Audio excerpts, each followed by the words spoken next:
Wah gila ini mah ya, kalau teman-teman nggak beli vacuum cleaner yang portable seperti ini ya.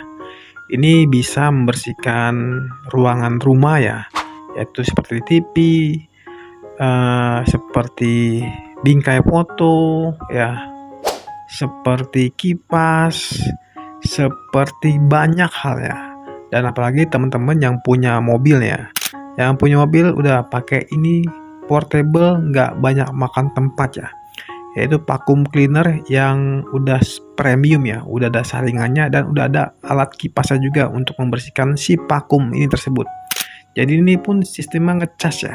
Jadi sekali ngecas bisa dipakai berhari-hari. Jadi buruan teman-teman dicekot di Keranjang Kuning, harganya itu cuma 35.000 aja. Ya, lagi promo, lagi promosi. Kapan lagi teman-teman punya vacuum yang portable yang nggak